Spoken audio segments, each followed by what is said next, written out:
Bonjour, aujourd'hui j'aimerais vous présenter une maquette de Iron Blooded Orphans. J'aurais vraiment du mal à prononcer ce titre-là. Une des dernières séries de Gundam qui ait été proposée. Et il s'agit d'un mecha assez particulier puisqu'il s'agit d'un mecha beaucoup plus grand que d'habitude, que l'on voit à la fin de la première saison. Il s'agit du Greys Ein. Voilà. Donc il s'agit d'un mecha vraiment énorme, mais qui a été réalisé à partir comment dirais-je, des structures du Greys habituel, qui est donc le mobile suit, on va dire, qui est opposé à nos amis orphelins et chair à canon qui se sont rebellés. Et en plus de ça, c'est non seulement un engin énorme, mais avec des haches particulièrement monstrueuses, et par leur taille et par leur efficacité.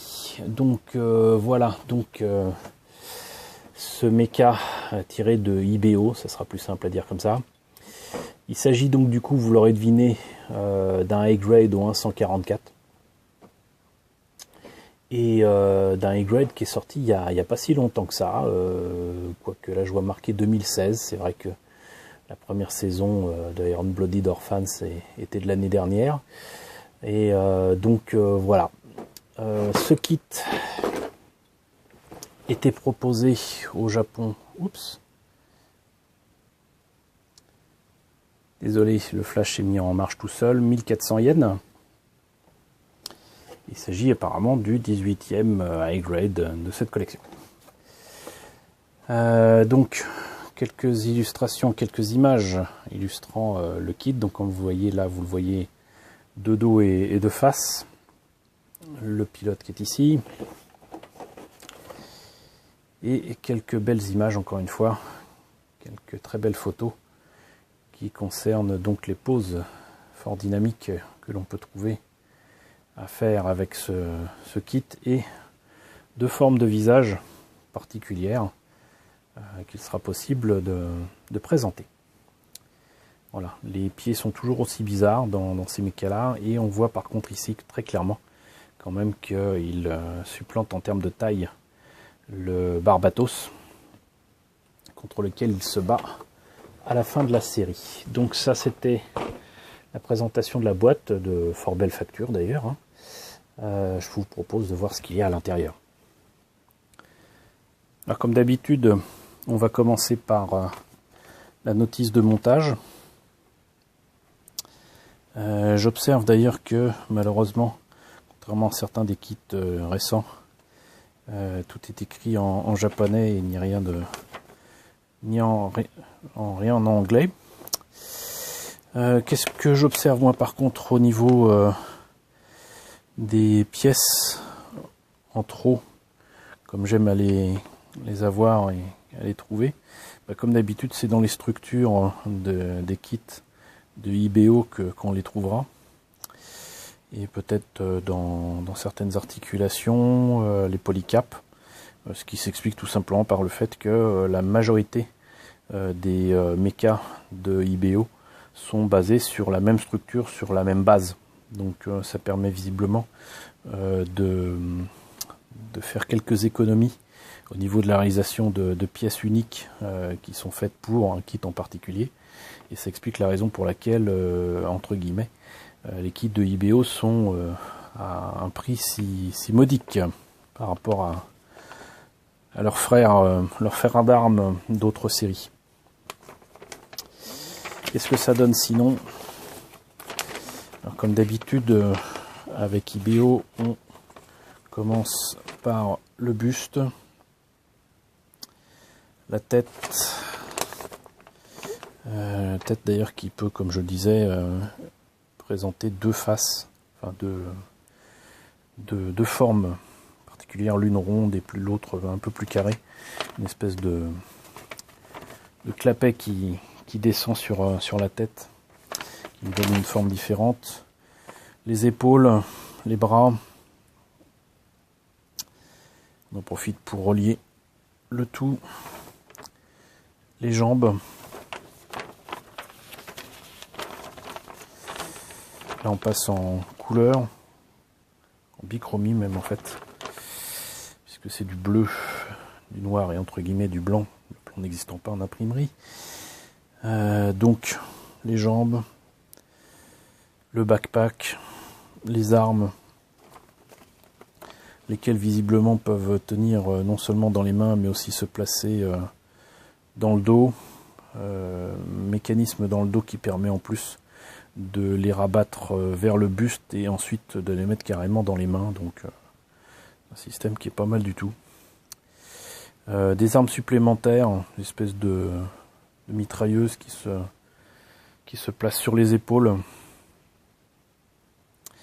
Et là, je sais pas comment expliquer ça, mais enfin bon, il y a des trucs dans les bras qui peuvent infliger aussi quelques dommages. Les paires de mains différentes, les paires de pieds aussi différentes apparemment. Et voilà ce que ça donne au final. Très peu d'autocollants pour une fois. Uniquement quelques bandes jaunes et j'imagine l'œil rouge. Peut-être même l'œil jaune là à côté. Pour les grappes, donc comme je disais, il y a pas mal de choses qui vont disparaître. Mais donc ça c'est très clairement des pièces d'articulation. En parlant d'articulation, les grappes de polycap, la majorité ne seront pas utilisées. Quelques pièces d'armure, visiblement, je dirais, des épaules et des pieds. C'est assez étrange de voir que sur une même grappe, on ait ça, mais ça s'explique certainement par la couleur assez particulière. C'est-à-dire que sur la boîte, on a l'impression que le mecha est presque bleu marine, mais là, pour ce que j'en vois, c'est plutôt noir. Hein. Les rares pièces de couleur relativement claire, une espèce de... Je sais pas ce que c'est en fait. C'est gris clair. Le reste des articulations et partie des mains. Ah bah voilà. Je comprends pas d'ailleurs, parce que là c'est clairement de la même couleur, mais si je me trompe pas, là c'est quand même les jambes, et là c'est le reste des pièces d'armure, et là c'est très clairement effectivement gris-violet, c'est pas de la même couleur. Donc les autres paires de mains, voilà, je me suis trompé, là il y a des paires de mains, et là visiblement je pense que c'est logiquement des petites mimines que je pourrais récupérer. Donc voilà, ça c'était très clairement des pièces du Grey's Hine qui sont particulières, ne serait-ce que par les pieds. Et pareil pour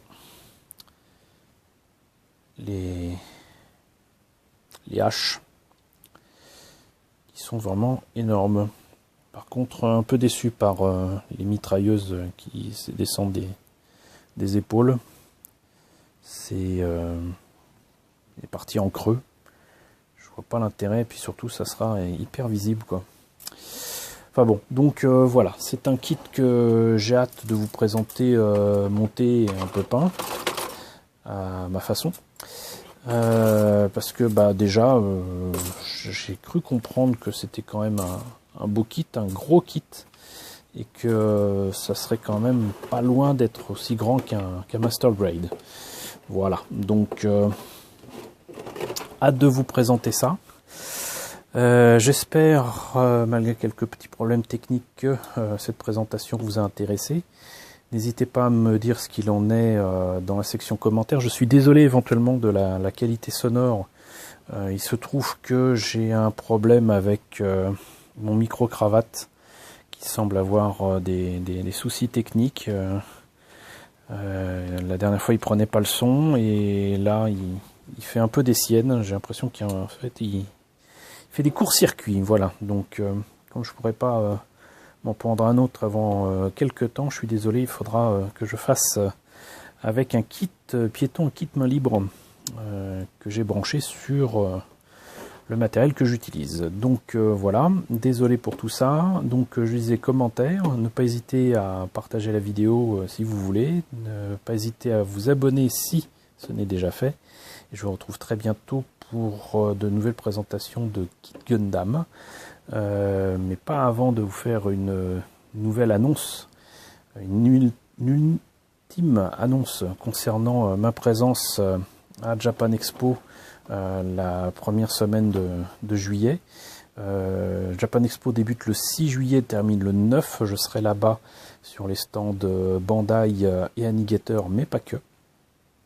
Et je vous retrouverai là-bas avec plaisir, d'autant que beaucoup de bonnes nouvelles nous attendent là-bas concernant le concours de Gunpla mondial qu'organise Bandai et auquel la France va participer, le fait que Crunchyroll propose non seulement, c'est aussi une bonne nouvelle, a proposé récemment du IBO, mais aussi du Gundam Build Fighters, mais là, tout récemment, ils viennent de proposer aussi en français une série qui date de 94 et qu'on n'attendait plus en France, qui est G-Gundam. Voilà.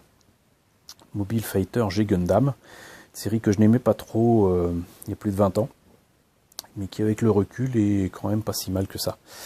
Donc voilà, de belles nouvelles autour des univers Gundam sur place.